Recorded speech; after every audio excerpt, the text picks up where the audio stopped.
Hey guys, in my last video I talked about the Soulthirst build and the Soul Eater, and I would highly recommend you to watch that video because you may find some information that you didn't know about the Soul Eater.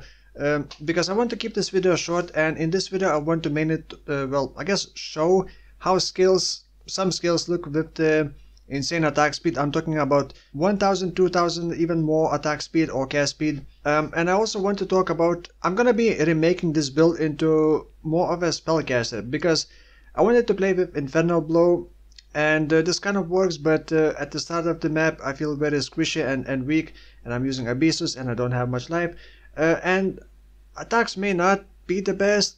I'm actually going to be taking a different approach how I build around the Soul Eater. So I'm gonna display a lot of skills, how we look with attack speed, and briefly talk about what is needed. So for the Soulthirst build, you want to increase flask effect duration, and you also want to curse yourself with Temporal Chain and get Solstice Vigil Amulet, because the Shaper's Presence give another 20%. The other effects on you expire 20% slower, just like Temporal Chain. The Temporal Chain you can easily get as a Scourge modifier on gloves. In addition, there's also a unique jewel called Survival Instincts. I believe you get it from Act 2, which does give 50% increased flask effect duration.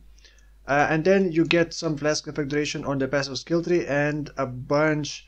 I'm using 4 medium cluster jewels with the flask effect duration. I had 6 passive skills on medium cluster, so you want maximum passive skills. So I'm using 2 large cluster jewels to be able to squeeze in 4 medium cluster jewels, and by doing that I'm spending 40 passive points just taking the cluster jewels, and that doesn't leave me a lot of room for other things. So I'm barely getting life, also using Abyssus because I'm decided to go crit, which was, I think, a mistake.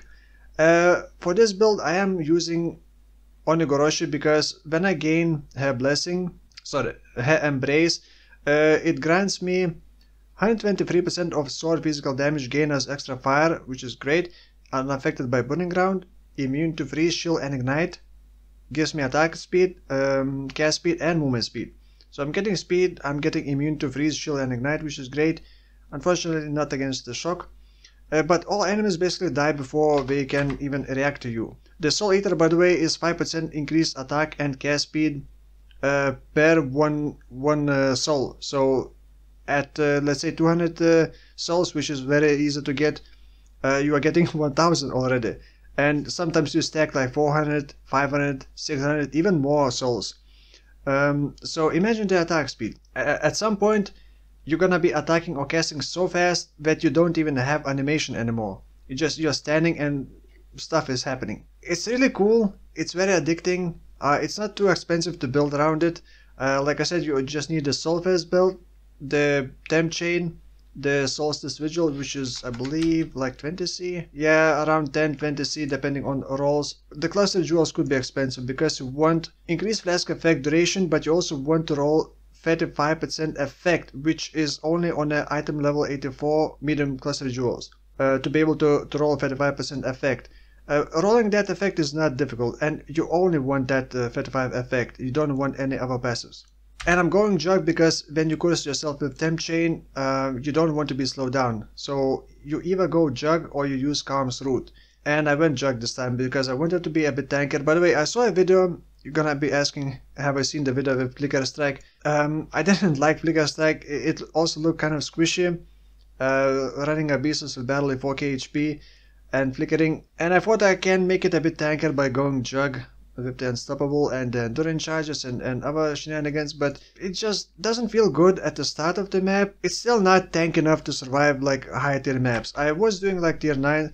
Once you get attack speed, all the monsters melt. But you're not gonna be getting this for like a serious fight, so don't even ask about the serious or how to get the souls during serious fight, because you're not gonna be doing that. So the main idea is just fast clear speed, and basically use the flask at the start of the map. One important thing that I learned about the Soul Eater, well, actually a couple. So the Soul Eater is tied to the fast flask that you use.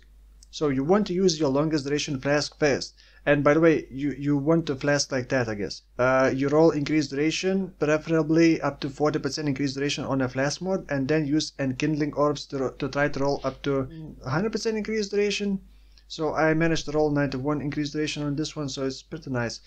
So you use this flask first and then you use other flask. So you can just do like that. And then your Soul Eater is gonna last until the first flask that you used expires.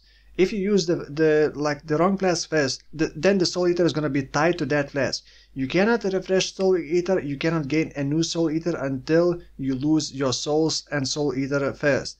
You also, some people said that you can unequip a belt and you can actually swap the belt and continue gaining souls because the flask continue going, and you can use flasks, but the Soul Eater is still gonna be tied to that flask when you first used it. Like if I use the flask now, I gain like a refreshes duration. I can like put on the belt back. It's not going to continue for the new duration. It's only gonna last until the first flask that you used expires, and you're not even gonna see it. So actually, at some point, you're actually gonna see my character losing the Soul Eater buff while this flask is still active. So you need to be careful which flask you use first. Also, once there we go. You see, I lost the Soul Eater buff underneath me, but I still have the flask effect duration. You cannot swap the belt and like have infinite duration on the Soul Eater. It may seem like you can, but once you test a bit more, it seems like you cannot. Like ideally you would craft other flasks with long duration, but it's actually kind of annoying. So all you need is just one flask. Bismuth flask has the longest base duration, and it also gives all resistances in case you cannot cap your resistances properly. Now the other method that I'm going to be trying to build around is this ring.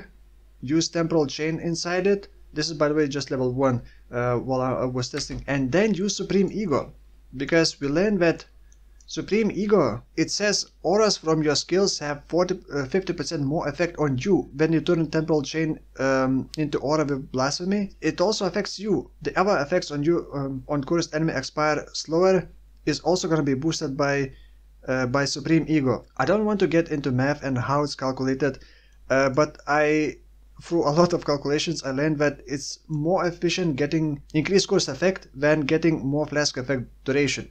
So I can very easily drop like one cluster jewel, get some increased curse effect, like being occultist especially good, and that would actually give me more overall flash duration than getting 2 large cluster jewels and 4 medium jewels. And just anointing, like let's say that, and being occultist, getting like spellcasting stuff, because you really want to be at a distance from enemies, and you kind of want skills that can either reach enemies from further away, but not from too far away, because Soul Eater has 60 units radius.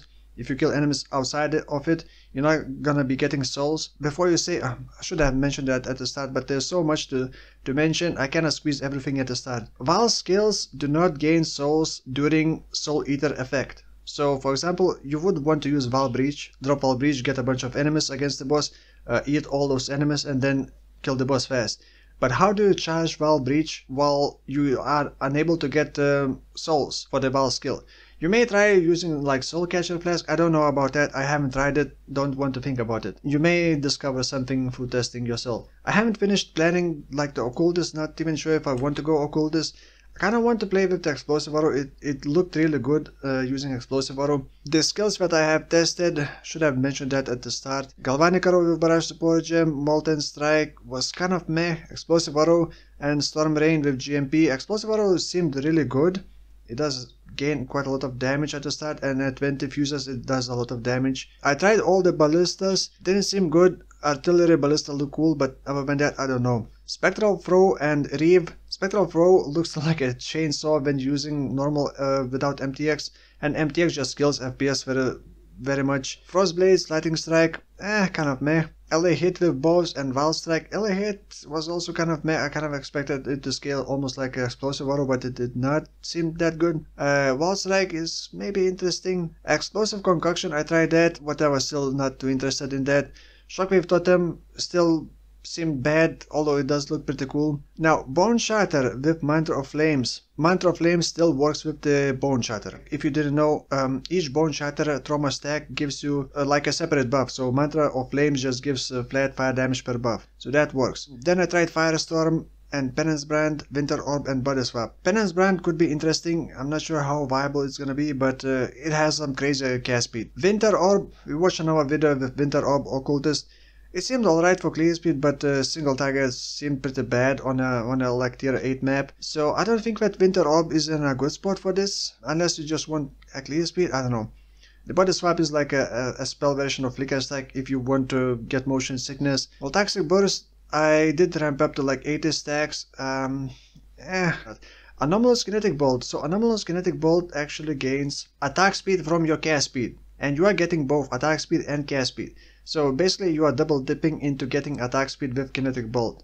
So Kinetic Bolt could also be interesting. Consecrated Path, it's like Flicker Strike, but well, it's also motion sickness. Also try Tectonic Slam, also seem kind of meh. You really want extra explosions and something that you want, like Ancestral Call works well because it auto targets enemies, and at that speed you're probably not gonna be able to see enemies and aim at enemies, so you just with this, Leap Slam, click Infernal Blow, Ancestral Call targets enemies and kills them, everything explodes. Other than that, I guess you would want some range abilities, like Spectral Throw seem pretty cool. So that's pretty much it for this video. If you got some cool ideas about like what spell to use with this Soul Eater buff, let me know in the comments below, but because I have not fully decided what I want as a occultist with this. I was thinking Penance Brand, but I have not really played with Penance Brand, so I don't know how it's gonna scale and feel. Yeah, for now, thank you for watching, and I'll see you in the next one. Bye bye.